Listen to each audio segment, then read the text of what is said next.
दुनिया अनजान थी। धरती के तहखाने में एक सच छुपा था, एक जुर्म दफन था। मुजरिम लगभग कामयाब हो गए थे, लेकिन हर जुर्म का एक लेकिन होता है जो कुदाल बनकर गड़े मुर्दे उखाड़ता है।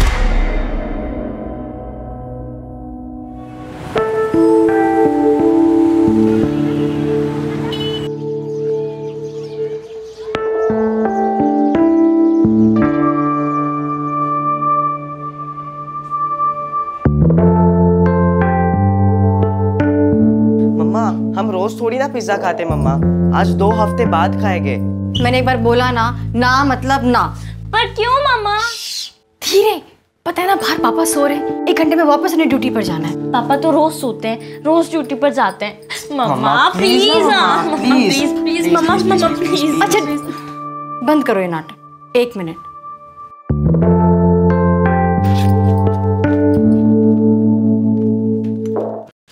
अरे thank you mamma. Thank you. Bye mamma. Bye.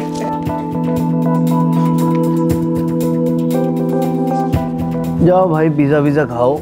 Partha, Anjali का ध्यान रखना।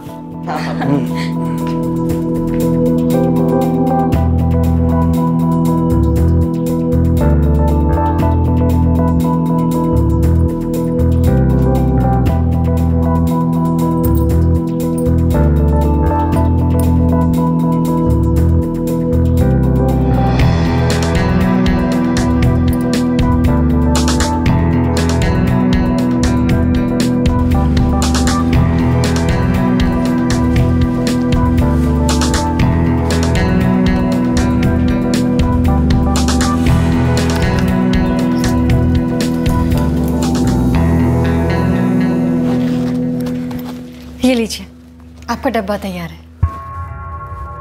मैं कल का खाना कैंटीन में ही खा लूँगा। क्यों? अब सीधा परसों सुबह वापस आऊँगा। आज नाइट है और कल फिर डे और नाइट। अरे ऐसे कैसे? मिनिस्टर साहब आए हुए हैं, बहुत बड़ी रैली है, सारे बॉडीगार्ड्स वहाँ लगे हुए हैं, सबको सुपरवाइज करना पड़ेगा। और सुशील भाई साहब? वो जीजा जी खुद डबल शिफ्ट कर रहे हैं, उनकी ड्यूटी कहीं और थी। अच्छा तो फिर मैं पार्थ के हाथ आपके फ्रेश कपड़े और खाने का डब्बा भिजवा दूँ? मत भिजवाना, मुझे खुद नहीं पता होगा कि मेरी ड्यूटी कहाँ है।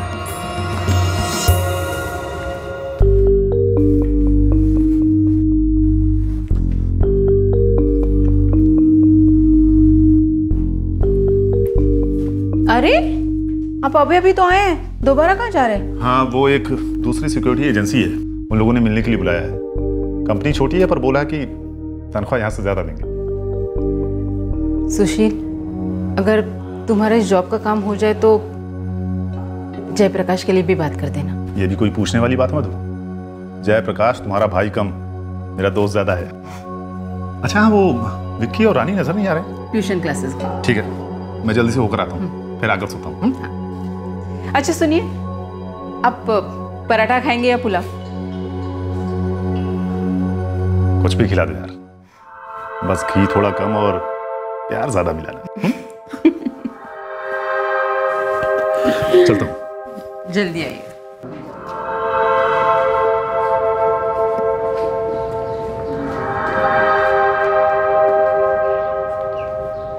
नमस्ते जयप्रकाश जी। नमस्ते प्रीतम जी। फिर ड्यूटी पर? क्या करें, पापी पेट का सवाल है। फिर तो मुझे बहुत सारे पाप करने पड़ेंगे। हाँ चलता।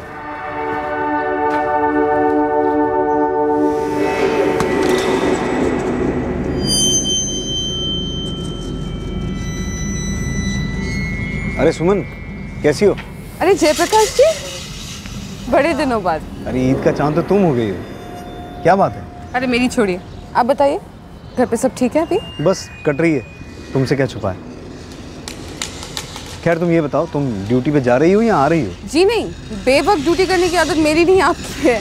मैं तो मार्केट जा रही थी, ऑटो रिक्शा का वेट कर रही। तो ऑटो रिक्शा तो क्रॉसिंग से आराम से मिल जाएगा, वहाँ तक पैदल चलते हैं, उसके बाद तो मुझे ड्रॉप करते हुए मार्केट निकल जाना। चलिए ना। चलो।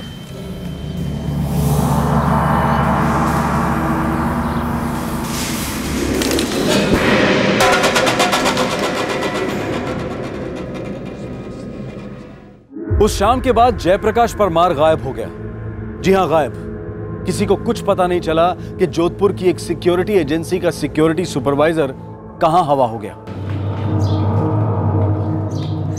अंजलि जल्दी कर, लेट हो रहा है। हाँ मम्मा बस आ हम रही लोग हूँ। जा रहे। Bye mamma. Bye bye mamma. Bye, संभल के जाना।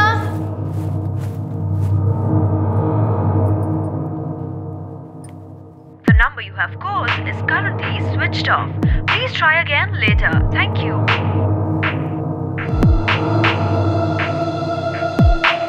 The number you have called is currently switched off.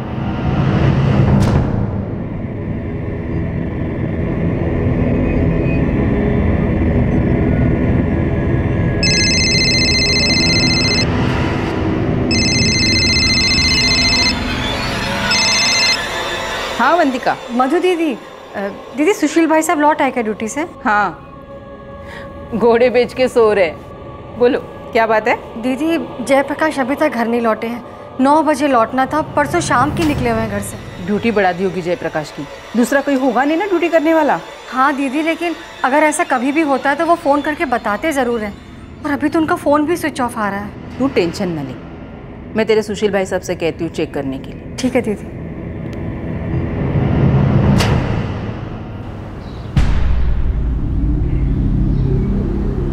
यार दिमाग मत खाओ यार, तुम भी छुट्टी पे चले जाओगे, यहाँ रात को ड्यूटी कौन करेगा?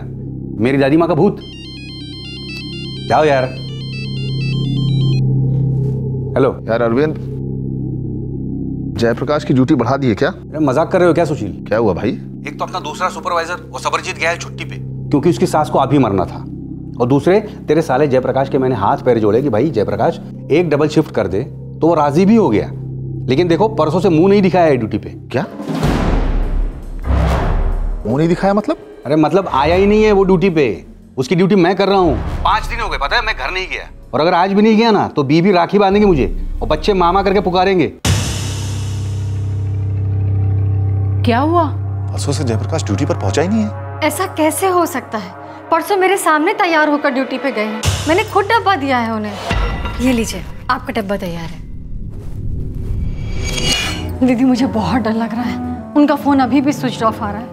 कुछ समझ में नहीं आ रहा क्या करूं। समझ में नहीं आ रहा कहाँ गया होगा, कहाँ जा सकता है ये? हमें अभी के अभी पुलिस में जाना चाहिए।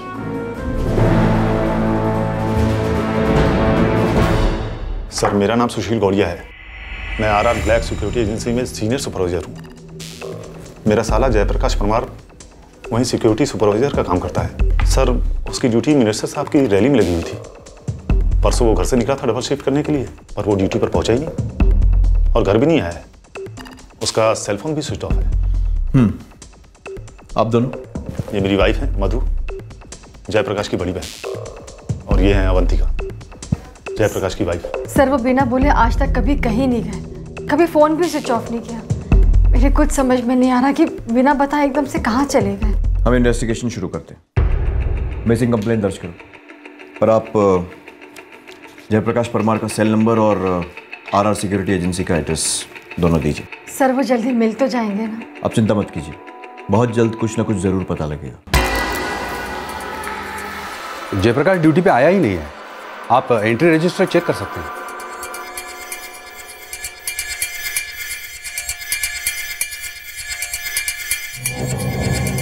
यहां नहीं आया तो और कहां गया होगा?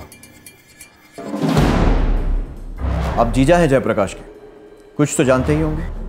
मैं समझा नहीं। सुशील जी, आपका साला जयप्रकाश परमार अपने घर से यहां ड्यूटी पर आने के लिए निकला, लेकिन ड्यूटी पर पहुंचा ही नहीं और घर भी वापस नहीं गया।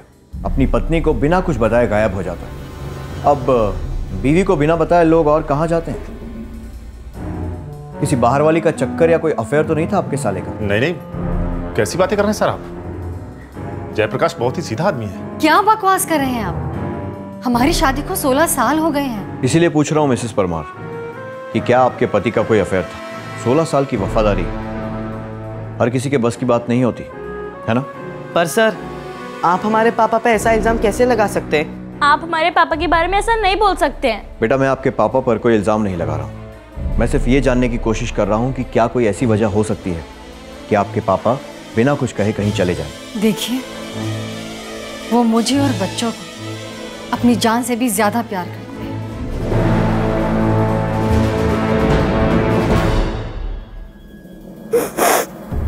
मम्मा, मम्मा आप मत रोइए ना मम्मा। मम्मा वो पुलिस वाले कुछ भी बोले जाते हैं मम्मा। आप उनकी बातों की तरफ आप ध्यान ही मत दीजिए मम्मा। प्लीज मम्मा मत रोइए। हाँ मम्मा, हमारे पापा जितने अच्छे आदमी पूरे वर्ल्ड में नहीं है। देखना आप, वो बहुत जल्दी वापस आ जाएंगे, बहुत जल्दी। बस करो ना मम्मा, मत रो।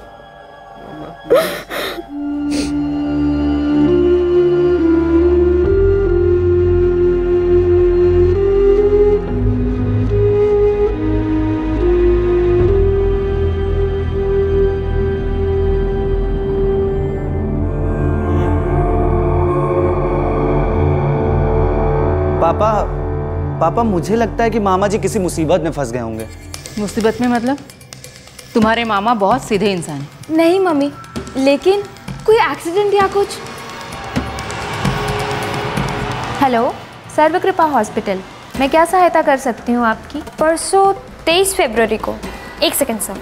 सॉरी सर, इस नाम का कोई भी पेशेंट हमारे यहाँ नहीं है। 23 फरवरी को एक एक्सीडेंट केस आया तो था, लेकिन वो एक औरत थी, सरला ठाकुर। सॉरी सर, हमारे यहाँ कोई जयप्रकाश परमार एडमिट नहीं है। सर, शहर के सारे अस्पतालों में चेक किया, जयप्रकाश परमार की ना ही कोई एक्सीडेंटल केस आई है और ना ही कोई मेडिकल इमरजेंसी। सारे मॉक्स में भी चेक कर लिया, कहीं पे भी कोई अनजान लाश नहीं मिली। जयप्रकाश परमार की तस्वीर को हमने सारे अस्पतालों में भिजवा दिया है। जैन, ये बंदा 5:30 बजे अपने घर से अपनी ड्यूटी के लिए निकलता है, जबकि इसकी शिफ्ट 7:30 की है और ये ड्यूटी पर पहुंचता ही नहीं है। पर वो यूनिफॉर्म पहन के और डब्बा लेके निकला था।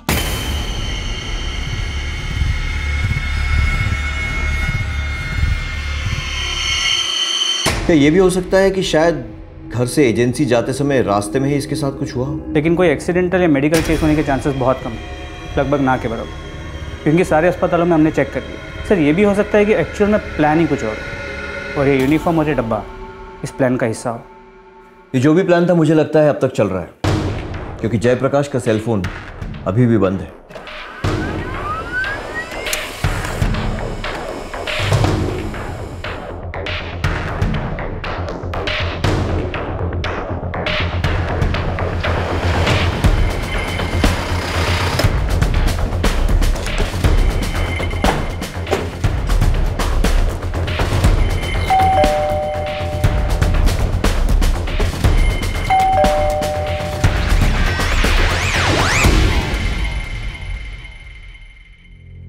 तेईस फरवरी को आपके हस्बैंड के सेलफोन की आखिरी लोकेशन यहीं थी, इसी घर में, और हो सकता है वो फोन अब भी यहीं हो।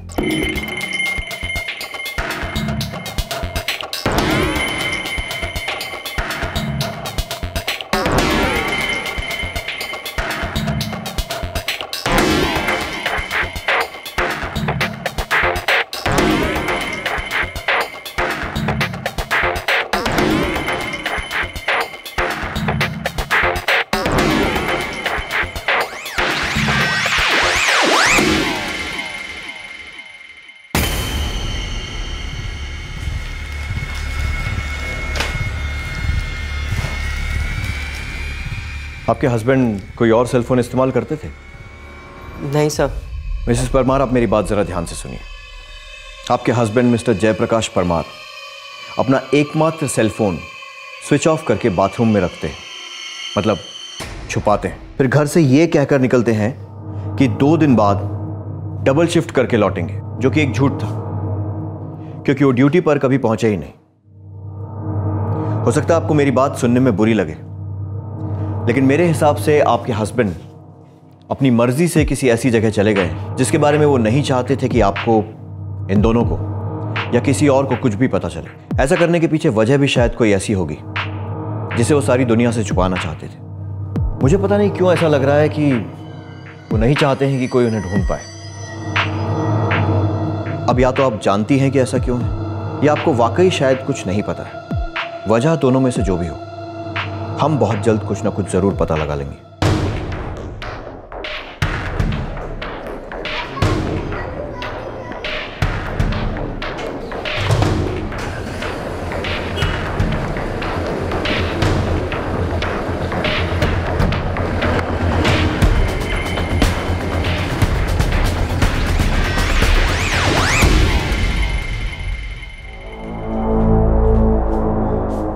मैं जयप्रकाश को बचपन से जानती हूँ, वो ऐसा कुछ कर ही नहीं सकता। नामुमकिन है। वही तो, जो आदमी सिर्फ अपने काम के बारे में और अपने बच्चों की पढ़ाई के बारे में सोचता है, उसी की बातें करता है, वो अचानक एक दिन ऐसे ही बिना किसी को बताए कहीं चला जाता है। ये पुलिस ना अपना काम ही नहीं करना चाहती, बस इसलिए बेबुनियाद नतीजों पर पहुंच रही है। तुम्हें ऐसी किसी भी बात पे भरोसा नहीं करना चाहिए जो बेबुनियाद हो।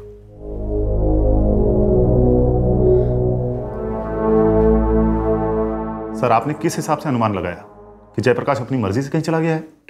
बताइए जरा, क्या सबूत है आपके पास? इस वक्त हमारे पास कोई सबूत नहीं है। तो फिर? सुशील जी, जुर्म के सबूतों के साए होते हैं और वो होते हैं सुराग। सुराग हमें संभावनाओं की तरफ ढकेलते हैं, या यूं कहिए कि सुराग वो सुई होती है जिसे हम मुजरिम के बिछाए जाल में से ढूंढ निकालते हैं और इसी सुई से केस की सच्चाई सिली जाती है। तो बताइए, क्या है सच्चाई? क्या गुनाह है आप? सारी बातें सिर्फ एक ही और इशारा करती हैं, घर से ऑफिस का बोलकर निकलना पर ऑफिस नहीं पहुंचना, सेलफोन स्विच ऑफ करके घर में ही छुपा देना, खुद घर से 2 दिन का टाइम लेकर निकलना, मतलब परफेक्ट एलिबी क्रिएट करना। अब अगर ये सब अपनी मर्जी से जाना नहीं है तो और क्या है?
अवंतिका, मैं कहता हूं अपना जयप्रकाश लौट आएगा, बहुत जल्द लौट आएगा।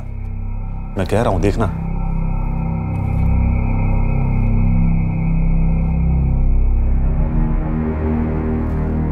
मधु,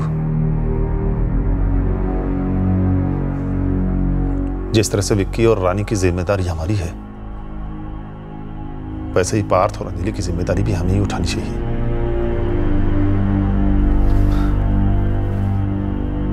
आखिर वो भी हमारे बच्चों जैसे ही हैं। पार्थ और अंजलि अब हमारी जिम्मेदारी है मधु।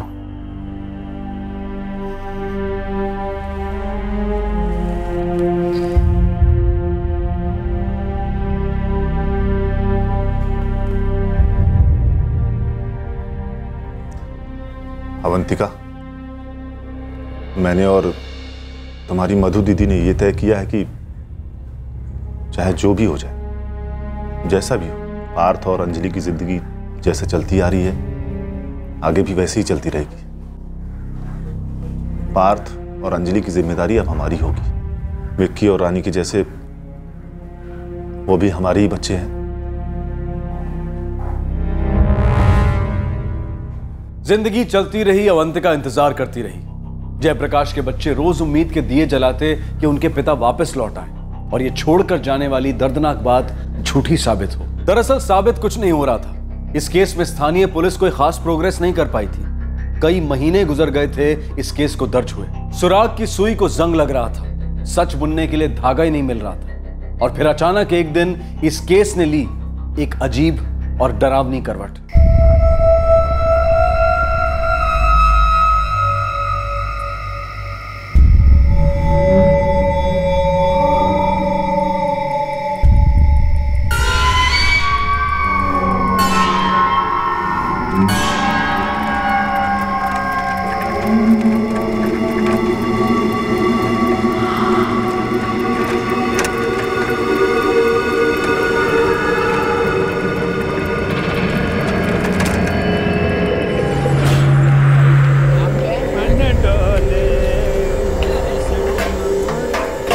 अरे क्या हुआ भाई, कोई भूत वूत देख लिया क्या? क्या हुआ, कुछ बोलेगा? हाँ, मैंने भूत देखा। क्या? कहाँ?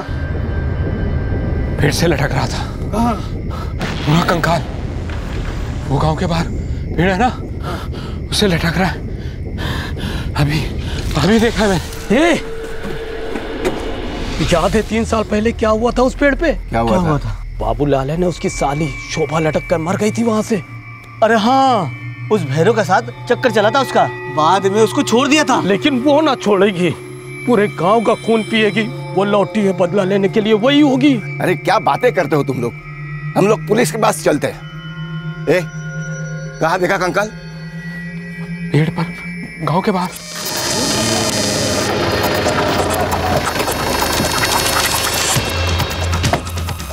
हटो, हटाओ नहीं। हटो।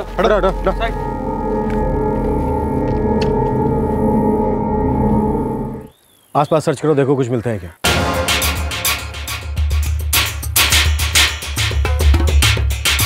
सबसे उधर देखा ध्यान से।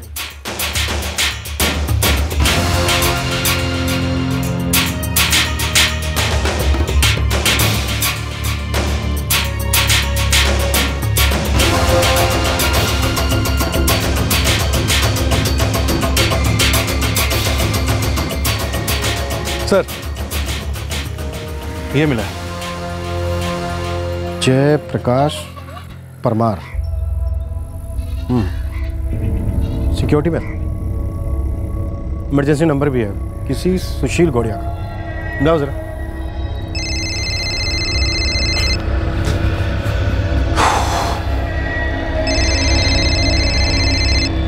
हेलो,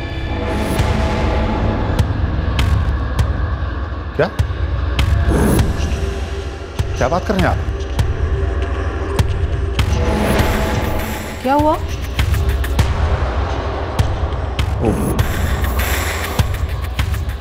जयप्रकाश का आई कार्ड मिला है। कहाँ? बताइए ना, कहाँ मिला है? कहाँ है मेरा भाई? कहाँ है? बोलिए ना।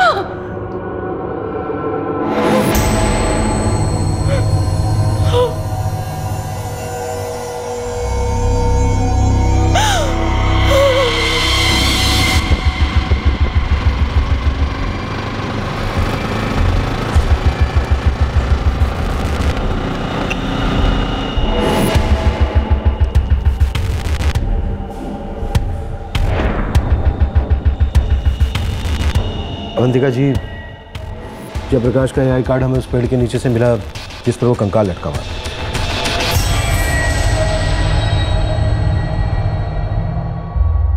हाँ, ये मेरे साले जयप्रकाश का आई कार्ड है। वो 6 महीने से गुमशुदा है।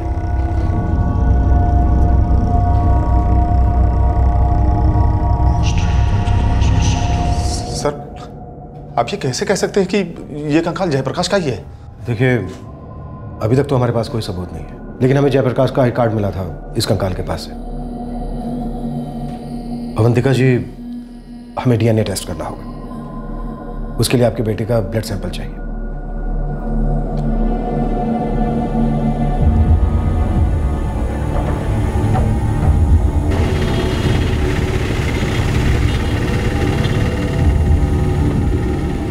मैं पहले ही कह रहा था हमारे यहाँ के पुलिस वालों को कि जयप्रकाश के साथ कुछ बुरा हुआ है, कुछ बहुत ही गलत हुआ है, पर नहीं, बार बार यही कहते रहे कि अपने आप से कहीं चला गया। यहाँ शेखावत साहब, केस हमारे पास ही है। हाँ, फाइल अभी भी ओपन है। हमारी इन्वेस्टिगेशन के हिसाब से जयप्रकाश खुद ही कहीं चला गया है। शायद कोई लड़की वड़की का चक्कर, अफेयर हो सकता है। कोई दुश्मनी का एंगल हो सकता है। ऐसा कोई एंगल तो हमें नहीं मिला है, लेकिन कुछ ना कुछ झोल तो जरूर है। सोचिए, एक कंकाल रातों रात पेड़ पर कैसे लटका मिल सकता है?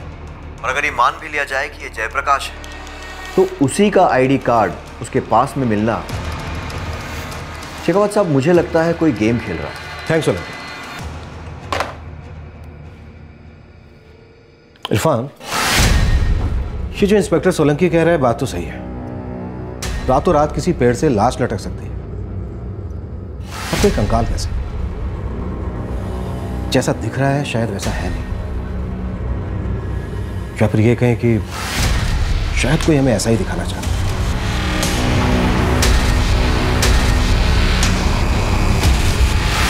देखो भाई, पुलिस वालों को भूत प्रेत पर विश्वास करने की अनुमति नहीं होती है। मैं कहता हूँ किसी दिग्गज तांत्रिक को बुलवा लो, एक झटके में बता देगा कि शोभा लौट आई है। कंकाल देखा है ना, भूतों का पहला इशारा होता है कि गांव वालों बैंड बजने वाली है तुम्हारी। अरे भाई, अफवाहों की बहती गंगा में क्यों हाथ धो रहे हो?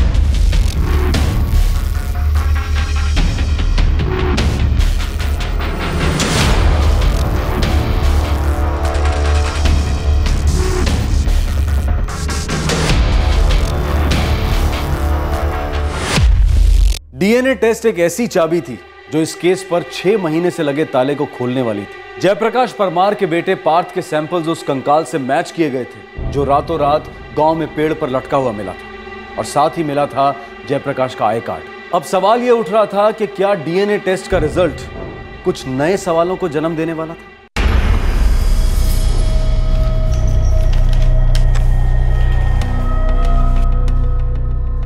Avantika ji, DNA sample match हो गया। वो कंकाल जयप्रकाश जी का ही। I am sorry.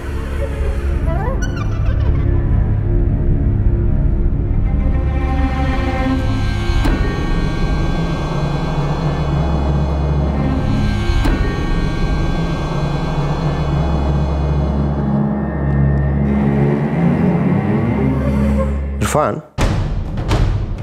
6 महीने तक सिटी पुलिस यही मानकर चल रही थी कि जयप्रकाश अपनी मर्जी से गायब है।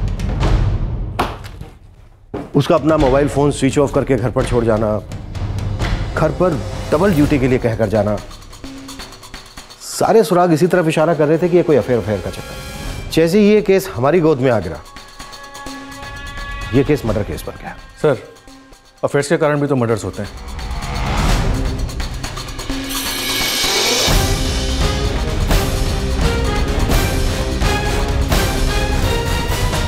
होते हैं। अब ये अफेयर है या नहीं, लेकिन किसी ने तो दुश्मनी निकाली। अब ये दुश्मन कोई प्रेमी है या कोई और, इसका पता अब हम लगाएंगे।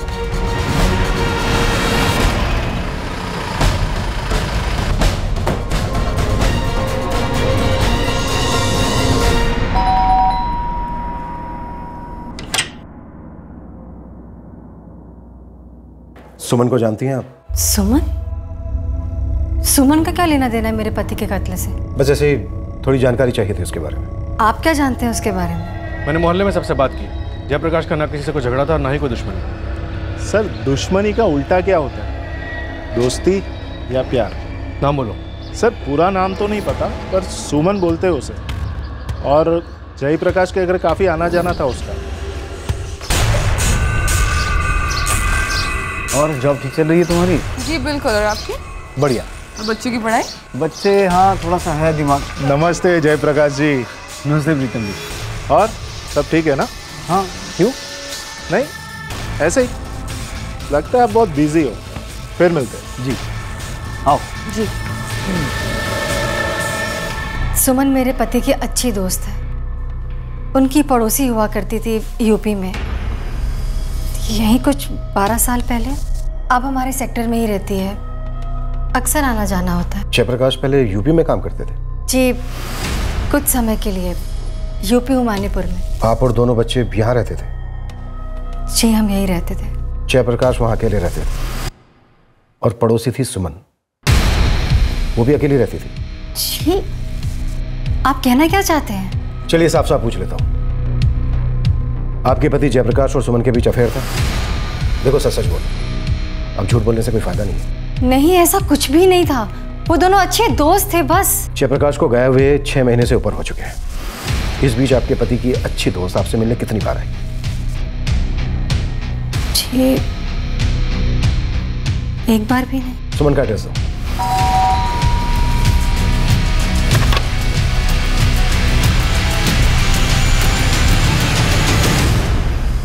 जी बोलिए। पिछले 6 महीने से आपका अच्छा दोस्त जयप्रकाश गायब, गुमशुदा। ये बात जानती हैं? जी मैंने सुना था। लेकिन इस बीच आप उसके घर उसकी फैमिली से मिलने नहीं गई, सहानुभूति दिखाई। वैसे आप अक्सर आती जाती रहती थी। मैं कुछ गलत तो नहीं कह रहा? सुमन जी, खामोशी ने आज तक किसी की हेल्प नहीं की। जो भी आप जानती हैं बोल दीजिए। चलो हम बोल देते हैं जो हम जानते हैं, और शायद आप भी जानते हैं। जयप्रकाश मर चुका है, मर्डर हुआ है उसका। क्या? वैसे सुमन जी करती क्या है आप? एक्टिंग। अगर आप एक्टर हैं तो बहुत ही वाहियात रिएक्शन दिया है आपने, और दूसरा टेक लेने के लिए ना तो मेरे पास समय है और ना ही मेरी कोई इच्छा। अब आप साफ साफ जल्दी जल्दी मुझे ये बता दीजिए कि आपने जयप्रकाश को, अपने प्रेमी को, क्यों मारा? देखिए, वो सिर्फ मेरे अच्छे दोस्त थे और मैंने उन्हें नहीं मारा है। तो किससे मरवाया होगा? मैं सिर्फ ये जानना चाहता हूं कि क्यों और कैसे। सोच लीजिए सुमन जी, जवाब आप यही देंगे या फिर हम आपको तमीज के साथ पुलिस स्टेशन लेकर जाएं? चलिए बोलिए, 6 महीने के बाद किसी 3rd ग्रेड हॉरर फिल्म का ये सीन आपने क्यों रचा? अभी बोल देंगी तो आपके लिए बेहतर हो, नहीं तो जवाब तो हम आपसे निकलवा ही लेंगे। ऐसे नहीं तो अपने तरीके से। मैं अवंतिका जी के घर इसलिए नहीं गई थी क्योंकि वो मुझे पसंद नहीं करती थी। कोई खास वजह? आप तो उनके पति की अच्छी दोस्त, पड़ोसन थी जब वो उमानियापुर में अकेले रहते थे, और आप भी अकेले रहते थे। जयप्रकाश जी की बीवी को भी वही गलतफहमी थी जो इस वक्त आपको है, कि मेरे और जयप्रकाश जी के बीच में कोई अफेयर चल रहा था। सुमन जी, गलत काम आप करें और गलतफहमी हमें है। मैंने कोई गलत काम नहीं किया है, और मैं आपसे आखिरी बार कहती हूँ कि मैंने जयप्रकाश जी को नहीं मारा है और ना ही मरवाया है। मुझे तो खुद उनके गायब होने के 1 हफ्ते बाद पता चला कि वो गायब है। और हाँ, एक और बात, जिस दिन वो काम पर गए थे और वापस नहीं आए, उस दिन हम मिले थे। अरे सुमन, कैसी हो? अरे जयप्रकाश जी,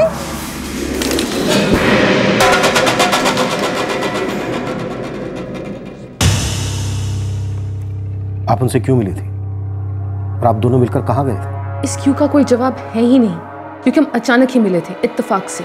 फिर हम अपने अपने रास्ते चले गए। मुझे मार्केट जाना था और उन्हें ड्यूटी पर जाना था। Thank you Suman. जी थैंक यू की क्या बात है, जल्दी मिलते हैं। जी बिल्कुल जल्दी मिलेंगे। Bye bye. वहां से RR सिक्योरिटी एजेंसी करीब 5 मिनट की दूरी पर था। जहां वो पहुंचे ही नहीं तो फिर वो कहां गए और उन्हें वहां से कैसे पहुंचाया गया? सुमन जी, ये पता लगाना आपका काम है, मेरा नहीं। और एक बात मैं पहले से कबूल करती हूँ कि उनके गायब होने के करीब 3 महीने पहले से मैं उनके घर जाना बिल्कुल बंद कर चुकी थी, क्योंकि उनकी पत्नी अवंतिका ने आप दोनों को रंगे हाथ पकड़ दिया था। अब मैं कह सकती हूँ कि आपको कोई गलतफहमी नहीं है, बस जल्दी है केस क्लोज करने की, और मैं तो सबसे आसान टारगेट हूँ।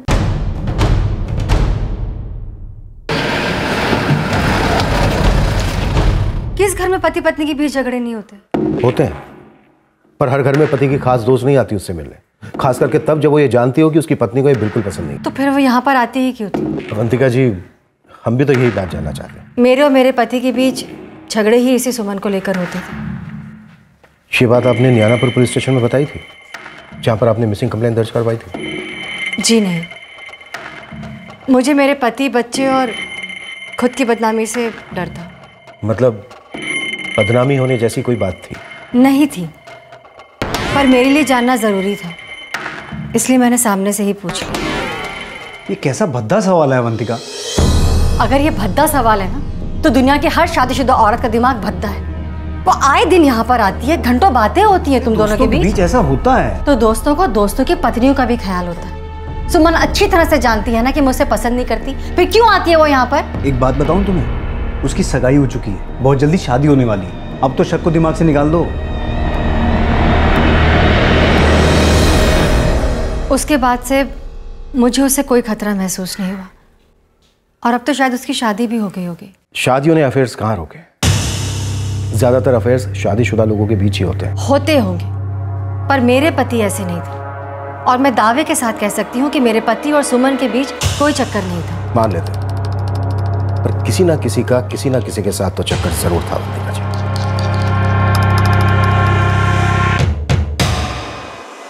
इरफान, ये इश्क दूध जैसा नहीं है। सर, आज तक इश्क को खून कहा गया है, पानी कहा गया है, पर दूध, अब देखो ना, दूध को अगर तेज आंच पर उबाला जाए तो वो गिरकर आधा हो जाता है। बात तो सही है आपकी। और अगर धीमी आंच पर उबाला जाए तो वो गाढ़ा होता जाता है, और गाढ़ा होता जाता है, और उसके बाद जल जाता है। इरफान, मुझे इस केस में जले हुए इश्क की हुआ है। मेरा मंगेतर, उसका इन सबसे क्या ताल्लुक? फिजिक्स में आपने पढ़ा होगा कि हर एक्शन का इक्वल और अपोजिट रिएक्शन होता है। अवंतिका जी को शक था कि आपका और जयप्रकाश का अफेयर है। क्या ये मुमकिन है कि अभिषेक को भी ऐसा ही कोई शक हो? प्लीज अभिषेक को इन सब में इन्वॉल्व मत कीजिए। उसका मेरे और जयप्रकाश जी की दोस्ती से कोई लेना देना नहीं है। चलो ठीक है, ये तो हम ले देकर पता लगा ही लेंगे। वैसे अभिषेक करते क्या? प्रोफेसर है।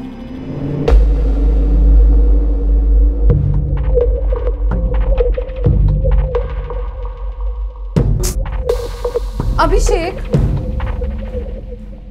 तुम भी हद करते हो। छोड़ो ऐसे। तुमने मुझे प्रॉमिस किया था ना कि तुम सारा काम लखनऊ में ही छोड़ के आओगे, और शायद इसीलिए मैंने छुट्टी ली थी ताकि हम दोनों एक साथ वक्त बिता पाए। सॉरी यार, बस ये एक चैप्टर खत्म कर लूं।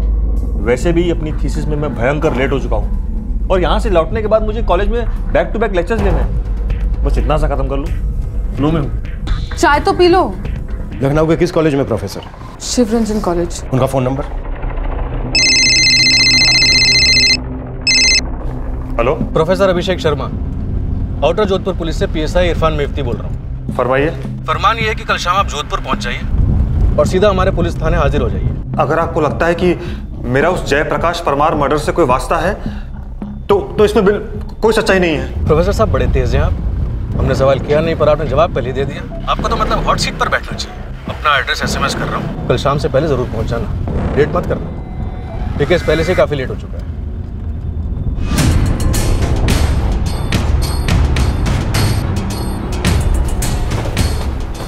सर, सर, क्या हुआ? Any problem? कुछ नहीं। सर, एक प्रोफेसर खून कर सकता है? इरफान, अभी तक ऐसी कोई डिग्री नहीं बनी जो जलन को रोक सके, और अगर ठुकराया हुआ दिल चला तो फिर जुर्म की PhD होती है। इस पेचीदा केस के पर्चे में एक से एक कठिन सवाल थे। पुलिस को कुछ के जवाब तो मिल रहे थे, लेकिन क्या वो जवाब इस इम्तिहान को पास करने के लिए काफी थे? इस केस का सबसे पेचीदा सवाल मानो आउट ऑफ सिलेबस था, actually out of the world था। आखिरकार ऐसी क्या बात हो गई थी कि गायब होने के पूरे 6 महीने बाद कातिलों ने जयप्रकाश के अवशेष को सारी दुनिया के सामने पेश किया? और क्या इसके साथ किया था? नॉर्मली एक बिना कफन की बॉडी को कंकाल बनने में कम से कम 6 महीने का वक्त लगता है। जयप्रकाश लगभग 6 महीने पहले गायब हुआ था। इसका मतलब उसका मर्डर उसी दिन हो गया होगा जिस दिन वो गायब हुआ था।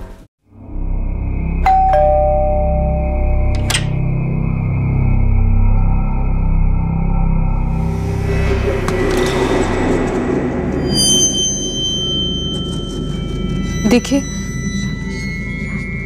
जयप्रकाश जी के मर्डर से हमारा कोई वास्ता नहीं, पर फिर भी पुलिस मुझे और मेरे फियांसे अभिषेक को परेशान कर रही है। ऐसा क्यों?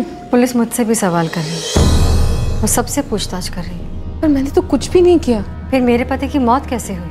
ये क्या कह रही हैं आप? मैं कह नहीं रही हूँ, पूछ रही हूँ। क्या तुमने मेरे पति जयप्रकाश का खून किया? मुझे यकीन नहीं हो रहा है कि अब मुझसे ऐसा सवाल कर सकती है। मुझे भी यकीन नहीं कि बात यहाँ तक बढ़ सकती थी।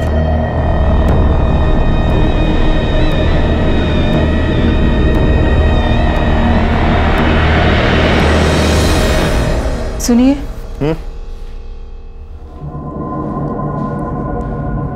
बार बार एक सवाल खाए जा रहा है।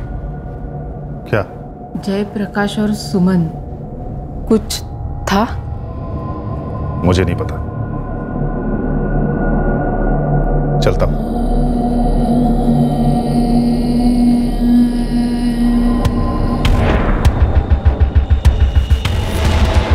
जय प्रकाश परमार।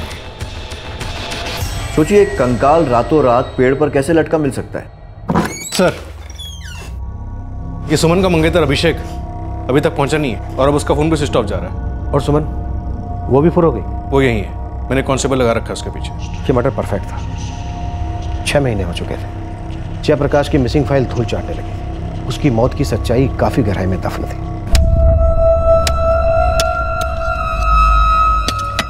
फिर उसकी मौत की ऐसी नुमाइश क्यों? किसी को तो फायदा था इससे। सर, ये अभिषेक अगर हमसे भाग रहा है तो बंदा गड़बड़ है। हमने घोड़े को तालाब तक बुलाया, घोड़ा नहीं आया। अब देखते ये हैं कि घोड़ा कहां तक दौड़ता है, और वो भी बिना पानी के।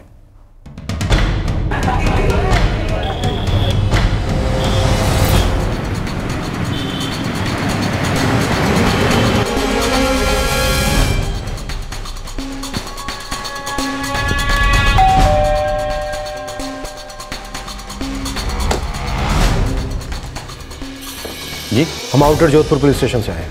अभिषेक से मिले। अभिषेक तो घर पर नहीं है। मैं उसका पिता विकास शर्मा। अभिषेक कानपुर गया है अपने बुआ के घर। बुआ का एड्रेस दीजिए, कानपुर वाला। जी अभिषेक है घर में? जी हाँ, वो सो रहा है। लेकिन आप कौन? प्रोफेसर साहब को उठाइए, उनसे कहिए कि आउटर जोधपुर पुलिस को कुछ सवालों के जवाब चाहिए जो सिर्फ वो दे सकते हैं। सर, मुझे कुछ नहीं मालूम। इस तरह का जवाब तो क्लास का सबसे मूर्ख स्टूडेंट देता है। आप तो प्रोफेसर, ज्ञानी, और एक ऐसी हत्या के बारे में नहीं जानते जो हत्या आपने खुद की।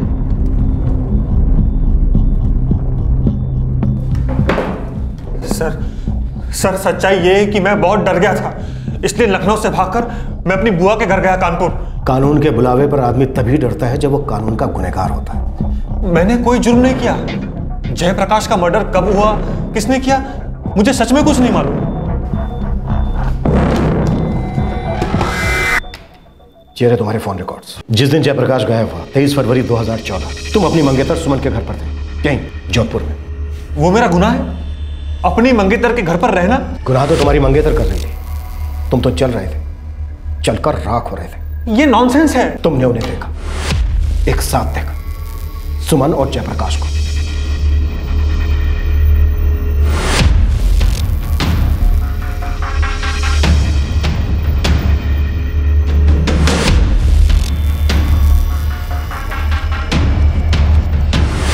तुम्हें सुमन पर पहले से शक था, इसलिए तुम उसका पीछा कर रहे थे। तुमने सुमन और जयप्रकाश को लैंड हैंड पकड़ा, और जैसे ही सुमन ने जयप्रकाश को ड्रॉप किया, तुमने उसे धर लिया।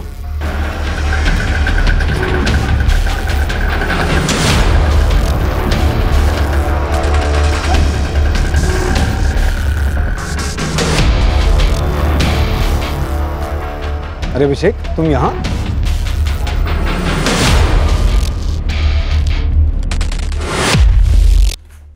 ये झूठ है। प्रोफेसर साहब, ये बताइए कि जयप्रकाश को तुमने अकेले मारा या फिर सुमन ने भी साथ दिया तुम्हारा? जब ये केस खत्म होगा और असली कातिल पकड़ा जाएगा, आपको हंसी आएगी कि आपने मुझसे ऐसे सवाल किए। मैं एक प्रोफेसर हूं, एक कॉकरोच नहीं मार सकता, इंसान को क्या मारूंगा? प्रोफेसर साहब, जलन एक ऐसी चीज है जो अच्छे अच्छे विद्वानों से गुनाह करवा देती है।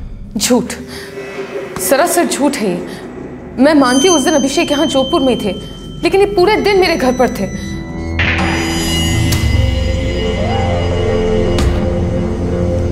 अच्छा अभिषेक, मैं ना जरा मार्केट से होकर आती हूँ। मैं साथ चलूं? नहीं, जरूरत नहीं है, मैं हो आऊंगी और मैं जल्दी आ जाऊंगी। चलो बाय बाय। फिर मार्केट जाते वक्त मैं जयप्रकाश जी से टकरा गई।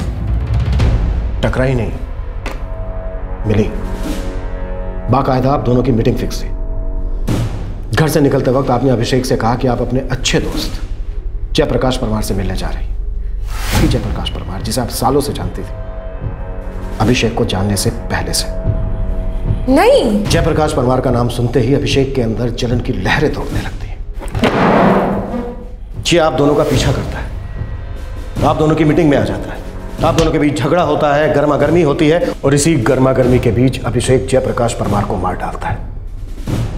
या फिर ये कहें कि शायद आप दोनों मिलकर उसको मार डालते हो। उस वक्त आपके पास शायद अभिषेक का साथ देने के अलावा कोई चारा नहीं होगा, और अब दोनों मिलकर इस जुर्म पर मिट्टी डाल रहे हैं। Sir I am sorry to say, पर आप किसी बी ग्रेड फिल्म की कहानी बुन रहे हैं। सर अगर हमने जयप्रकाश परमार का कत्ल किया है और उसके मर्डर को छुपाना चाहते हैं, तो हम दोनों क्यों उसके स्केलेटन को बाहर निकालते और उसकी हड्डियों से शहर भर में ढिंडोरा पीटते?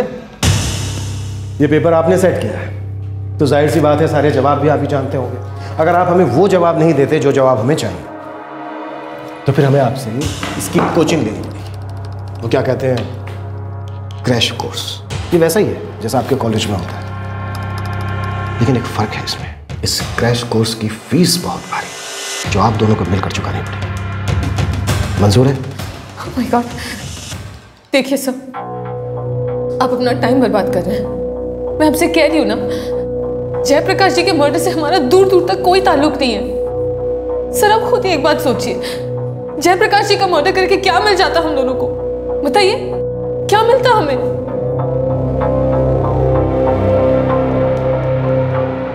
अभिषेक और सुमन के इंटेरोगेशन और क्रॉस क्वेश्चनिंग में पुलिस ने कोई कसर नहीं छोड़ी थी। इस सब के बाद भी अभिषेक और सुमन टस से मस नहीं हो रहे थे। वो दोनों अपना जुर्म कबूल करने से इनकार कर रहे थे। अब पुलिस को डाउट होने लगा था कि क्या ये जोड़ा वाकई में दोषी है या नहीं।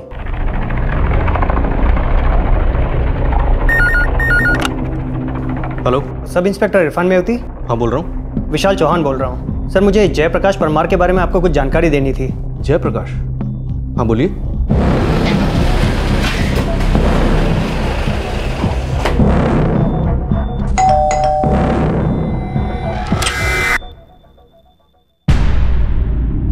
हमें कातिल का पता चल गया है अवंतिका जी। सुमन ने कबूल कर लिया? हमें एक बात बहुत परेशान कर रही थी कि कातिल ने जयप्रकाश जी के कंकाल को कत्ल के पूरे 6 महीने के बाद बाहर क्यों निकाला और क्यों ऐसे उसे पेड़ पर लटकाया। लेकिन हमें हमारे सवाल का जवाब मिल गया। सुमन ने कुछ बताया आपको कि उसने और उसके मंगेतर ने ऐसा क्यों किया?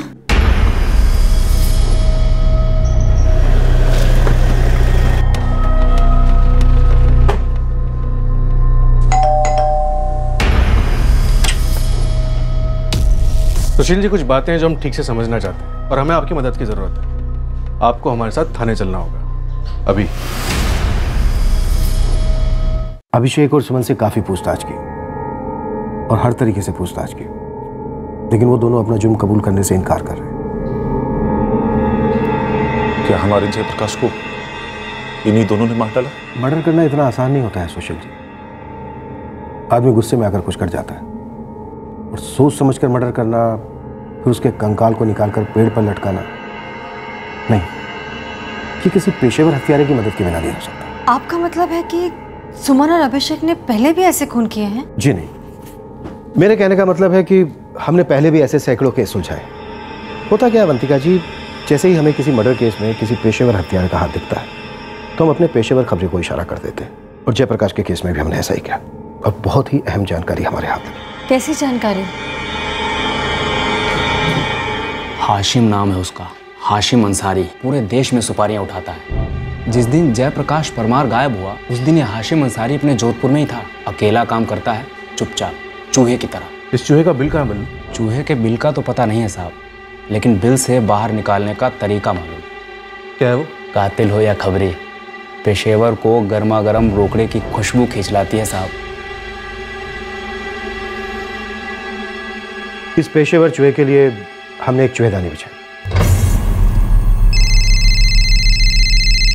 एक सुपारी का 6 लाख, बाकी खर्चा अलग से। अच्छा, मारने के बाद लाश ठिकाने भी लगानी है हाशिम भाई, दफना देनी है। 10 लाख। कुछ कम नहीं हो सकता हाशिम भाई? आधा मारूं तो चलेगा, आधा दफना दूं तो चलेगा? अच्छा ठीक है, 10 डन करते हैं। तो बताओ कब और कहाँ मिल सकते हो?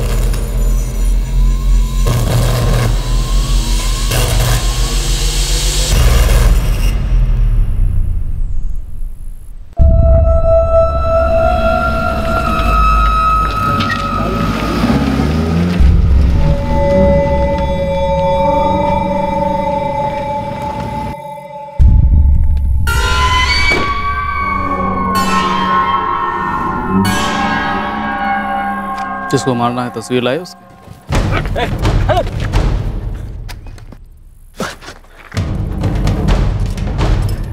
हाँ लाए ना, ये रही। इसको मारना है, मार के दफनाना है और उसके 6 महीने के बाद इसके कंकाल को निकाल कर एक पेड़ पर लटकाना है। मंजूर है?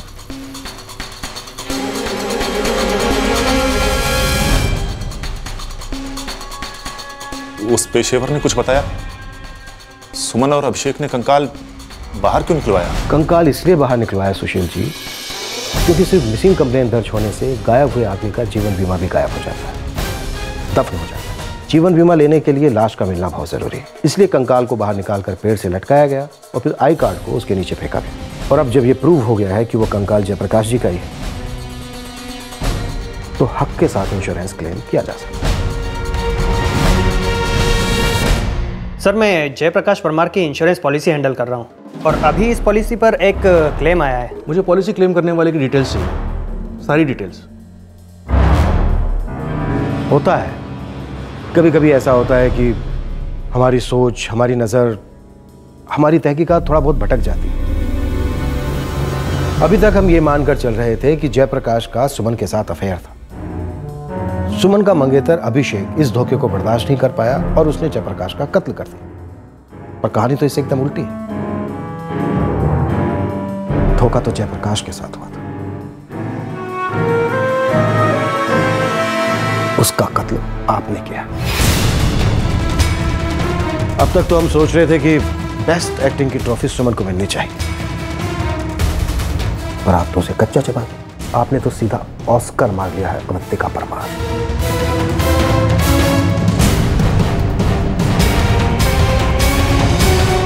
कातिल जयप्रकाश की पत्नी, उसके 2 टीनेज बच्चों की मां, एक अधेड़ उम्र की हाउसवाइफ अवंतिका परमार थी। अब 2 सवालों के जवाब चाहिए थे इस केस को क्लोज करने के लिए।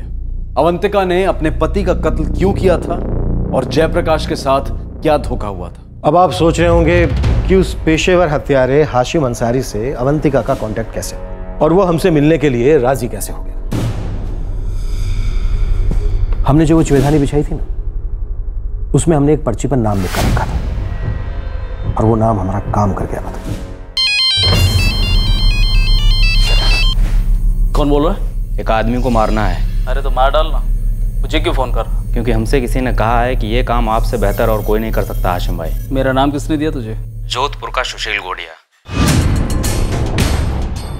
सुशील जी, आपका नाम तो मतलब जादू कर गया।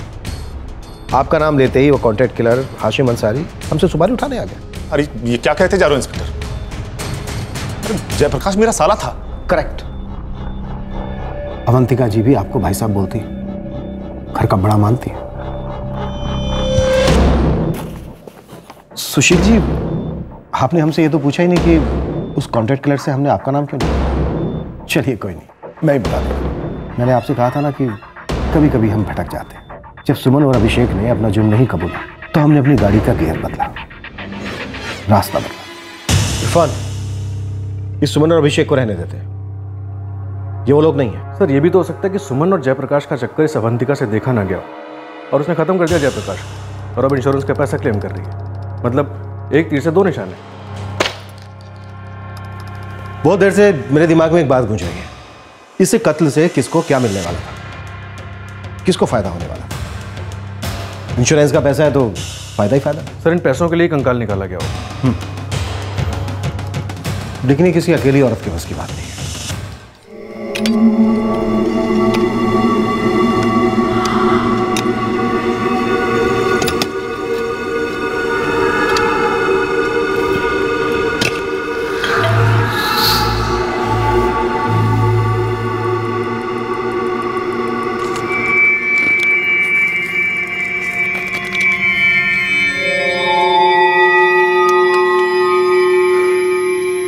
आज तक किसी को दफनाने के बाद बाहर नहीं निकाला। हम तो रोज रोज करते हैं ना। अब तो आप दोनों लोगों की रोज रोज ऐश है।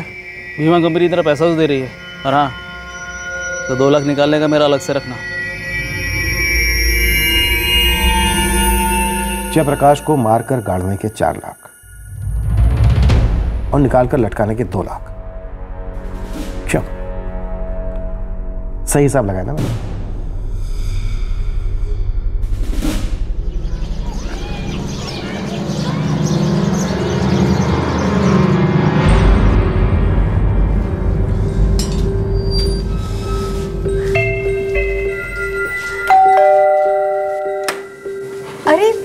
भाई साहब आप आइए ना, अंदर आइए। तुम्हारी मधु दीदी ने सब्जियां भेजी है, बहुत ताजी ताजी हैं। Thank you. मैं चलता हूँ। अरे रुकिए ना, वो मैं पकोड़े बना रही हूँ, गर्मा गर्म खाकर ही जाइए ना। अरे संकोच मत करिए, आइए ना। ये रहे आप दोनों के नंबर्स के रिकॉर्ड। बहुत बातें होती थी आप दोनों के बीच, जयप्रकाश के गायब होने से पहले भी और उसके कत्ल होने के बाद। अब आप दोनों कहोगे कि रिश्तेदार हैं तो बातें तो होंगी। बात भी सही है, दिन में रात में लंबी लंबी बातें, ऐसी भी क्या बातें होती थी। और ये बात सिर्फ बातों तक ही सीमित थी, क्यों सुशील जी? आप कुछ कहेंगे अवंतिका जी?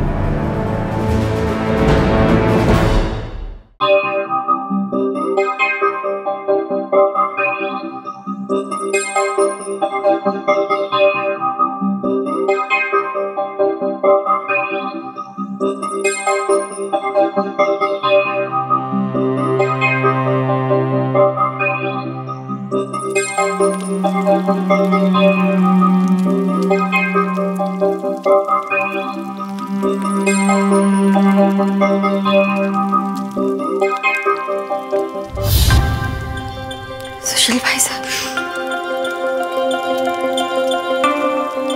भाई साहब मत बोलना, ऐसे कहोगी भी तो कोई फर्क नहीं पड़ता, क्योंकि मैं जानता हूं कि हमारे बीच कुछ है।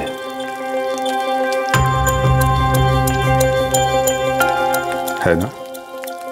मैं जानता हूं कि है,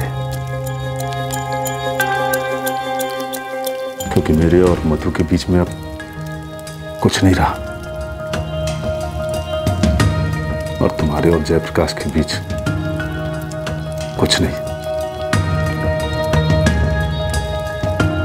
सच है ना?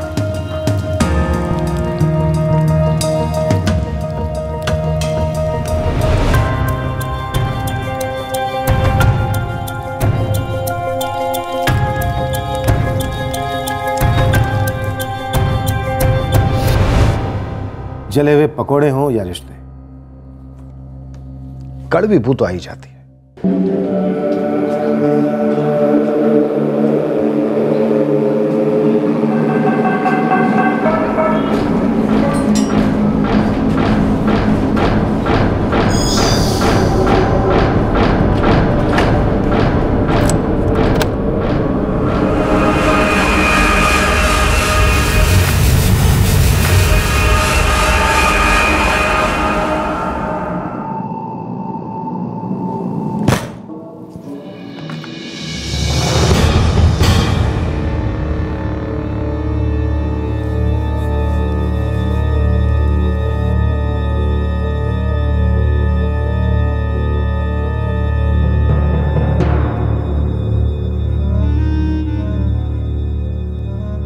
आपको कुछ कहना नहीं है मुझसे। और आज तुमने मुझे भी मार डाला,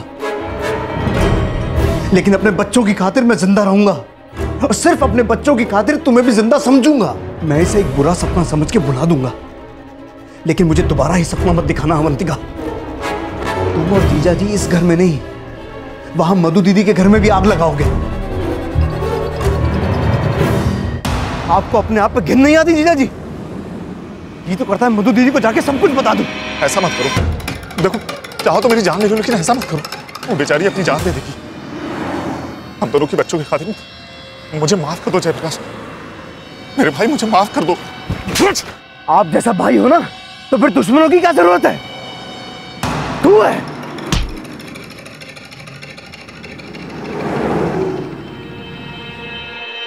उस दिन के बाद से जयप्रकाश मेरे साथ बहुत बुरी तरह पेश आने लगा। बात बात पर ताने, बात बात पर नीचा दिखाना। मेरी जिंदगी नर्क बन गई, मुझ पे हाथ उठाने का एक मौका नहीं छोड़ते। रोज नए नए सवाल पूछते, गंदे भद्दे सवाल, और बच्चों और दुनिया के सामने ऐसे नाटक करते जैसे कुछ हुआ ही ना हो। और अकेले मिलने पर जयप्रकाश एक अलग ही रूप दिखाता था। उसने भी तो आप दोनों को एक अलग ही रूप में देखा था। ताली कभी एक हाथ से नहीं बजती।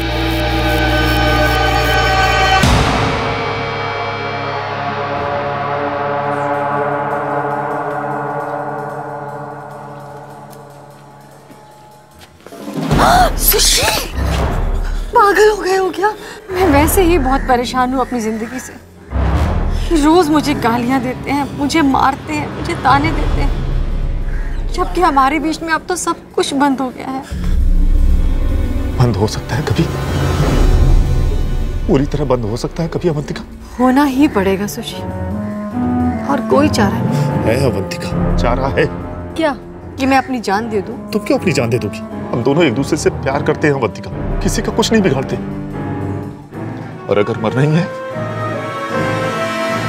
तो हमारे प्यार के दुश्मन को मरना चाहिए। तुम दोनों ने मिलकर मेरे भाई का खून किया है।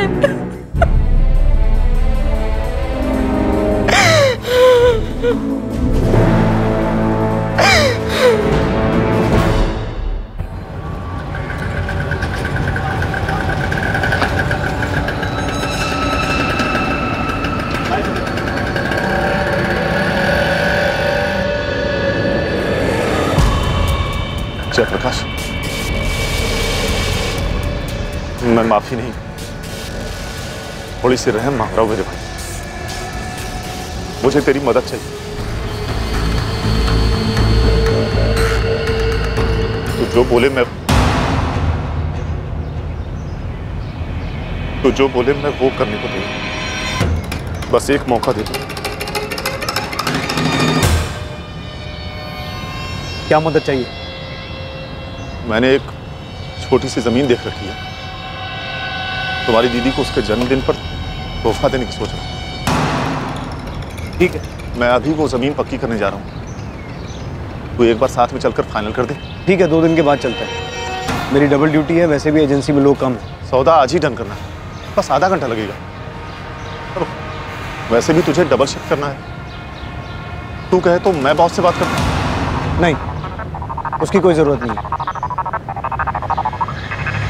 चलो अभी चलते हैं।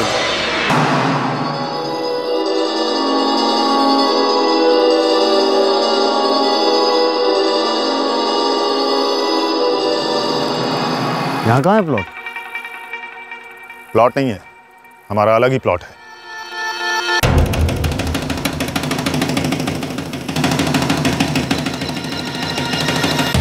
क्या चल रहा है सब?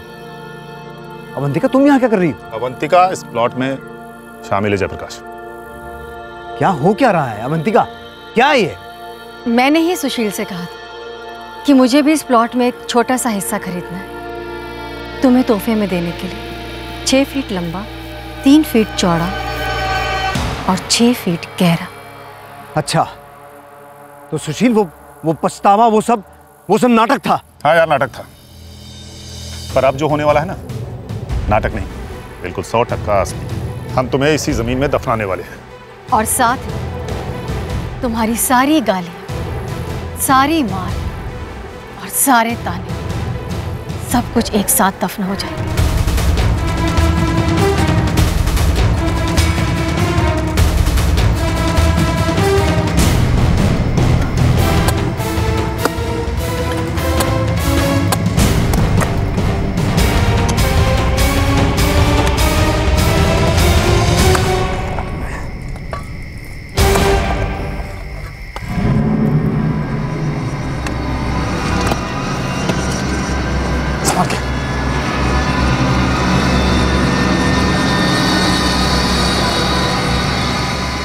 यहाँ परिंदा भी पर नहीं मारता, कभी किसी को पता नहीं चलेगा।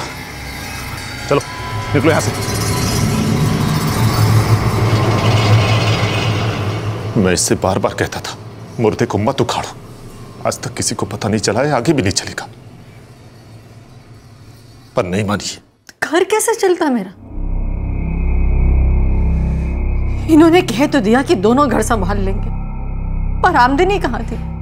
अगर मुझे ये बीमा के पैसे नहीं मिलते तो आगे बहुत बुरे दिन देखने पड़ते। दोनों बच्चे बड़े हो रहे हैं मेरे। प्यार और मोहब्बत से घर तो नहीं चलता है ना। प्यार और मोहब्बत ये दोनों तुम्हारे पति जयप्रकाश ने तुमसे की थी। तुम दोनों के बच्चों के खातिर, अपनी बहन की खुशियों के खातिर उसने अपने दर्द को अपने सीने में दफन कर लिया था। वो तुम दोनों को माफ करने के लिए तैयार हो गया था, लेकिन तुम दोनों में कोई बदलाव नहीं आया। और तुम दोनों के बीच कोई प्यार व्यार नहीं था, बल्कि तुम दोनों को वासना की आदत लग गई थी। तुम दोनों इतने कमजोर और खुदगर्ज हो गए थे कि इस वासना को छोड़ नहीं सकते थे। सर, आप इन दोनों को जो भी सजा देना चाहते दे दीजिए। मैं इन दोनों का मुंह तक नहीं देखना चाहती।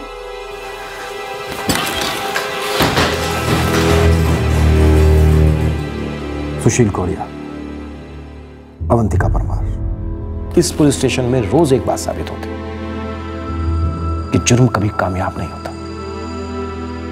हर मुजरिम को उसकी कीमत चुकानी पड़ती।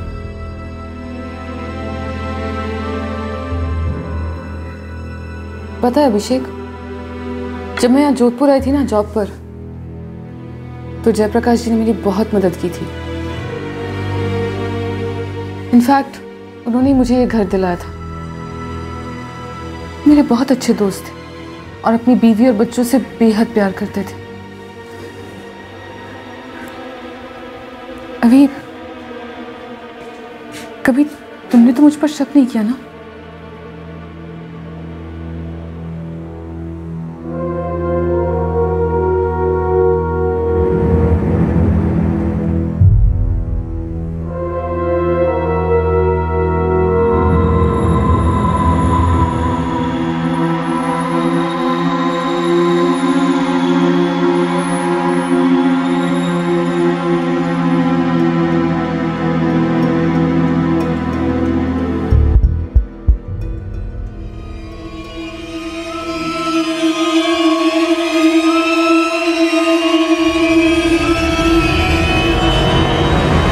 अवंतिका परमार, सुशील गोड़िया और हाशिम अंसारी पर आईपीसी की धारा 302 के तहत कत्ल के चार्जेस लगाए गए हैं। साथ ही सबूत मिटाने और झूठी जानकारी देने के लिए धारा 201 भी लागू की गई है। तीनों आरोपी फिलहाल जुडिशियल कस्टडी में हैं। दोनों परिवारों के बच्चे गहरे शौक में हैं। इस संगीन जुर्म में एक परिवार से एक मां, एक पत्नी शामिल थी। दूसरे परिवार से एक पिता, एक पति शामिल थे और पीड़ित था एक पिता, पति और भाई। अगर हम में से किसी को भी यह लगता है कि अगर अवंतिका को इंश्योरेंस के पैसों का लालच ना होता तो यह जुर्म कभी पकड़ा ही ना जाता, तो वो बहुत बड़ी गलतफहमी में है। कुटिल सोच, आपराधिक इरादा एक वायरस की तरह से है। जब यह दिमाग में घर कर लेता है तो पूरी तरह से हावी होकर अपराधी के दिमाग में यह भ्रम पैदा करता है कि उसका अपराध कभी नहीं पकड़ा जाएगा। जबकि सच्चाई यह है और हमेशा रहेगी कि क्राइम नेवर पेज। आपसे फिर मुलाकात होगी क्राइम पेट्रोल सतर्क में एक और नए केस के साथ। तब तक अपना ख्याल रखें, सुरक्षित रहें और याद रखें, सही वक्त, सही कदम, सतर्क रहें। जय। इस तरह के और भी एपिसोड देखने के लिए हमारे चैनल को सब्सक्राइब करें और बेल आइकन दबाना ना भूलें।